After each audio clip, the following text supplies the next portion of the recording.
Donc, dans le faculté ensemble, on a parlé de le credo, on a parlé de les croyances chrétiennes et le credo nicéen et qui décrit un peu qu'est-ce qu'on croit. Et on a ajouté quelque chose qui n'était pas dans le credo, c'est que la parole de Dieu. Donc, on croit dans la Bible. Et je voulais vous donner des raisons. Et le credo commence, nous croyons en Dieu, le Père, créateur de l'univers. Donc, tout débute là. Et même dans la Bible, j'aime la manière que ça se débute parce que ça dit, au commencement, premier verset de Genèse, premier verset dans la Bible, au commencement, Dieu créait les cieux et la terre. Dieu est là. Et c'est lui qui est créateur euh, des cieux et de la terre. Et ça, c'est mes croyances. Ça, c'est nos croyances. Pour le reste de la credo, de faire du sens, il faut que Dieu existe. Si Dieu n'existe pas, le reste du credo, Jésus-Christ, Saint-Esprit, l'Église, tout, il n'y a aucune raison pour eux. Mais ça débute avec Dieu. Et j'aime l'introduction de la Bible d'une certaine façon, parce que c'est un peu comme, tiens, Dieu. Il n'y a pas d'explication, qu'est-ce qu'il fait là et tout ça. Mais depuis ce temps-là, on questionne. Et aujourd'hui, qu'est-ce qu'on dit, c'est que les méthodes scientifiques questionnent si Dieu existe. La dernière fois qu'on s'est parlé, je vous parlais un peu d'Einstein. Einstein, dans ses recherches, a trouvé, en mesurant l'expansion de l'univers et d'autres choses, il a trouvé qu'en allant, je ne sais pas comment, mais par en arrière, il a trouvé le temps du début. Qu'est-ce qui est devenu éventuellement le Big Bang Theory? Donc, ça, c'était le commencement. Mais il n'osait pas le partager. Il était, je pense, des années 20, 1920, dans les bouts-là, qui a découvert ça, mais il ne voulait pas le partager avec les autres scientifiques parce que une des bases de l'évolution, c'est que le temps n'a aucune limite. Il n'y a aucun début. Il n'y a aucune place que ça a débuté. Parce que ça prendra des années illimitées pour que tout vienne ensemble, pour créer cette complexité qu'on appelle l'univers. Ça prendra tellement de temps, mais il n'y avait pas assez de temps avec 1 million d'années. Inquiète-toi pas, c'est que 1 milliard d'années. Donc, plusieurs milliards d'années. On pourra ajouter parce qu'il n'y a pas de début. Mais une fois qu'il trouve un début, il faut que toutes ces choses-là arrivent en dedans d'un certain espace de temps. Il fallait que ce soit. Et tout d'un coup, il y avait un problème. Et Einstein ne l'a pas partagé, mais d'autres scientifiques ont trouvé les mêmes conclusions. Puis éventuellement, le Big Bang Theory est arrivé. Aucunement, qu'est-ce que les autres sont en train de dire? C'est qu'il y avait une explosion. Et de cette explosion, on a créé une cellule. Et de cette cellule est venu l'univers. OK. Et que cette cellule était super simple et s'est développée et devenue très complexe. Mais écoute, l'univers, c'est très complexe, toi et moi inclus. T'sais. Le problème avec ça, c'est que aucune des bases de vie qu'on a sur Terre, les plus petits, les plus minuscules, les plus, que ce soit des germes, des molécules, sont simples. Chacun est complexe. Et c'est ça qui existe aujourd'hui. Même dans qu'est-ce qu'on pourrait dire, la vie la plus simple, le plus petit, c'est complexe. Et chacun de ces complexités parle d'un dessin.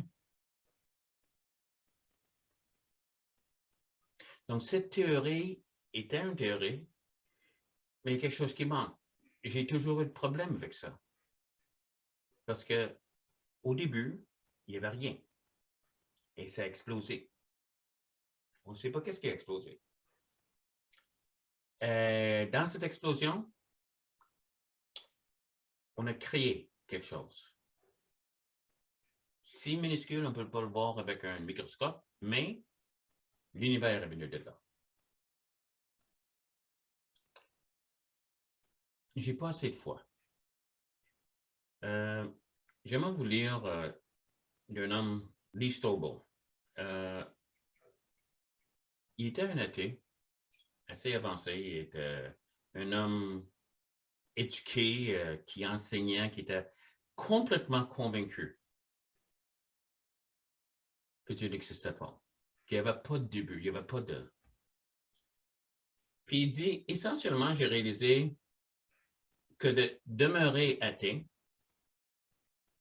je suis obligé de croire que rien a produit tout. Le non-vie a créé la vie. Que l'imprécis a créé le précis. Le chaos a produit l'information. L'inconscient a produit le conscient. Et la non-raison a produit la raison. Donc, ça, c'était qu'est-ce qu'ils appellent des sauts dans la foi qui étaient trop grands pour moi. Surtout dans l'affirmation dans l'existence de Dieu et la résurrection de Christ. En d'autres mots, ce que je regardais de le worldview, la manière que les chrétiens regardaient le monde,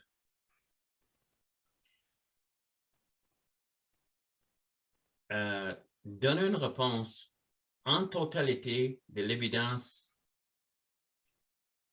plus, excuse-moi, je suis en train de traduire de l'anglais, plus que le worldview ou la manière que les athées regardent le monde. Autrement, ça fait plus de sens.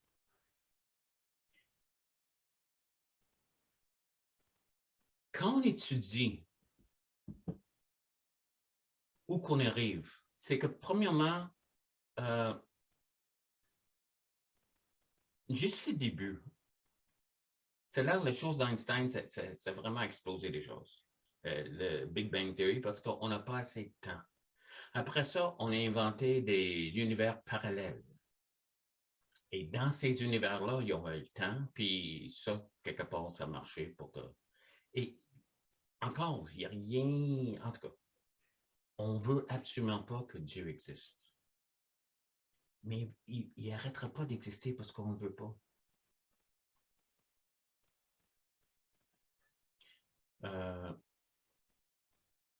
Comme j'ai dit, les organismes les plus simples aujourd'hui sont tellement complexes.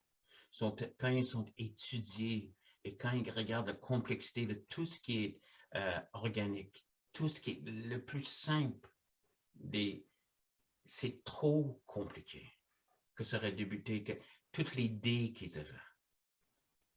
Quand on regarde le monde dans lequel... J'ai pas la foi, comme Strobel dit, j'ai pas la foi d'être un athée. Parce que faudrait que je croie. Il faudrait que je croie que la gravité est exacte, que je ne suis pas en train de flotter dans l'air, ni est-ce que je suis en train d'être écrasé par une des plus grandes puissances sur la Terre. La gravité est une des plus grandes puissances. Que la balance entre l'oxygène et le monoxyde de carbone que les fleurs donnent est exacte. Que si on était plus proche au soleil, on brûlera. Et si on était plus loin, on gèlera. Que nous sommes en train d'y aller et on peut mesurer, on peut calculer avec une montre toute l'exactitude de tout, comment on tourne autour du soleil et comment que la Terre tourne. C'est un accident.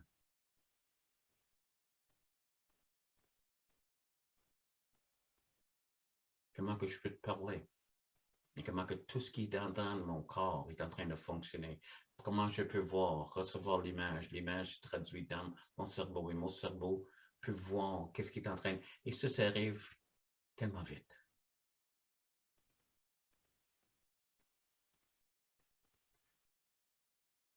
Si on trouvera un robot, on dira, ben, quelqu'un l'a fait.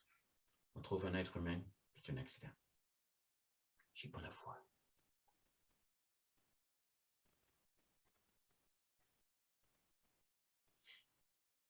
Ce n'est pas une grande thèse que je suis en train de faire, mais juste que je veux que tu te réfléchir. Il y a une raison pourquoi les chrétiens croient en Dieu. Premièrement, j'ai une expérience avec le Seigneur. J'avais 22 ans. Bientôt, ça va faire 50 ans que c'est arrivé. Mais quelque chose a changé ma vie parce que j'ai eu une rencontre. Mais après ça, je ne voulais pas juste donner ma vie à n'importe quoi. J'ai étudié, j'ai parlé, j'ai questionné. Je sortais des années 60 et 70, donc on avait beaucoup de questions, surtout sur les autorités et ceux qui sont assez. Et il y avait des réponses scientifiques données par des personnes qui sont là. Et on avait des expériences. Les expériences pour moi et scientifiques aussi, parce que je les ai expérimentées avec Dieu, qui me convainquait toujours que Dieu était là.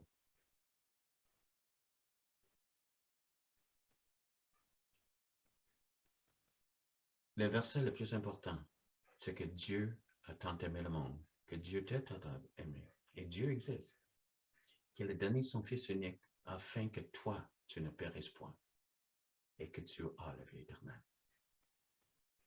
Il y a d'autres points que j'aimerais parler sur ça, et comme je dis, ce n'est pas une super thèse profonde, mais il y a des raisons pourquoi je crois en Dieu. Et la plus grande raison, c'est qu'il a transformé ma vie, ça fait 50 ans. Il peut faire le même pour toi. Si tu voudrais recevoir Jésus dans ta vie, juste répète après moi. Seigneur Jésus, je demande pardon pour mes péchés. J'accepte que tu es mort à ma place sur le calvaire. Je reçois le pardon que tu m'as acheté, Jésus. Amen. Deviens le Seigneur de ma vie. Et Seigneur, scelle ça. Ces paroles sont tellement limitées, mais tu peux te révéler à eux, la profondeur, et que tu peux les entourer avec des frères et sœurs qui peuvent les aider à grandir en toi. Amen.